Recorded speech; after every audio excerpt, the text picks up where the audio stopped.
Hello friends, welcome to my channel Champa village recipe. আমি আশা করছি আমার পুরো ইউটিউব ফ্যামিলি আপনারা সবাই ভালো আছেন, আমরাও সবাই ভালো আছি। আজকে একটি মজার রেসিপি নিয়ে চলে এসেছি।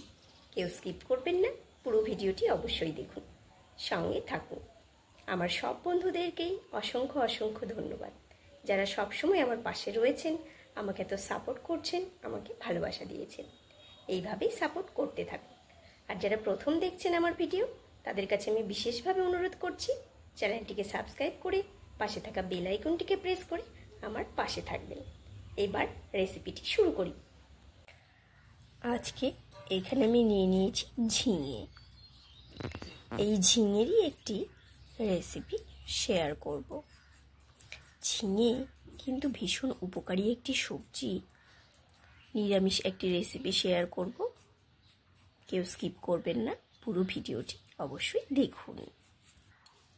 প্রথমেই এই ঝিঙেটিকে আমি মাছ বরাবর নিলাম, এইভাবে কেটে নিয়ে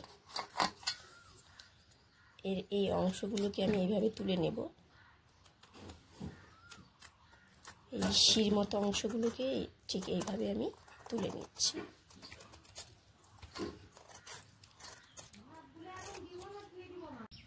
ঝিঙেগুলোকে ঠিক এইরকমভাবে আমি পাতলা করে রেডি করে নিলাম। ঝিঙের এই রেসিপিটির জন্য এখানে আলু একটু এইভাবে লম্বা করে সরু করে রেডি করে নিয়েছি। কড়াইতে একটুখানি তেল দিয়ে নিলাম, দুটো কাঁচা লঙ্কা দিয়ে নিচ্ছি, আর দেব আমি কালো জিরে ফোড়ন।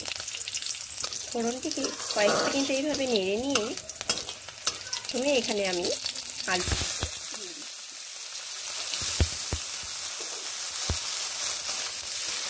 আলুগুলোকে একটু ভালো করে ভেজে নেব। এখানে আমি দিয়ে নিচ্ছি একটুখানি নুন দিয়ে এইভাবে নেড়ে ভেজে নেব। আর একটু আলুগুলো ঠিক এইরকম ভাজা হতেই এখানে আমি আগে থেকেই রেডি করে রাখা ঝিঙেগুলোকে এখানে দিয়ে নিচ্ছি। ঝিঙেগুলোকে এর সঙ্গে মিশিয়ে এইভাবে নেড়ে নিচ্ছি। অল্প, খুব সামান্য পরিমাণে একটুখানি নুন আর একটু হলুদ গুঁড়ো দিয়ে নিচ্ছি। মিশিয়ে ভালোভাবে এইভাবে নেড়ে নিচ্ছি। খুব ভালো করে এবার ভেজে নেব। এইভাবে একটু নেড়ে নিচ্ছি। আমি ঢাকা দিয়ে দেব। আমি ঢাকা দিয়েছিলাম, ঢাকা খুলে আবারও একটু নেড়ে নিলাম, আবারও ঢাকা দিয়ে দেব। এখানে কড়াইতে একটুখানি জিরে দিয়ে আমি এইভাবে ভেজে নিচ্ছি। সুন্দর একটি ফ্লেভার বেরোবে। এই জিরে আমি গুঁড়ো করে নেব। বেশ জল শুকিয়ে গেছে, এবার ভেজে নিলাম, এইভাবে নেড়ে নিচ্ছি,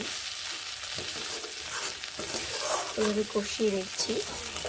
খুব সুন্দরভাবে এটি হয়ে এসেছে, প্রায় এটি বেশ হয়ে এসেছে।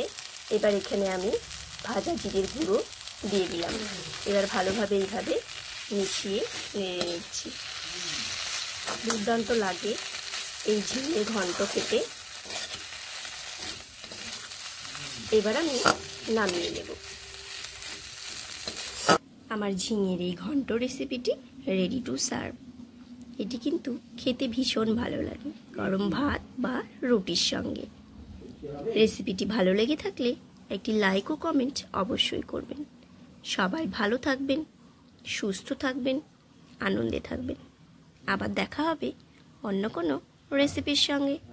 ততক্ষণের জন্য বাই।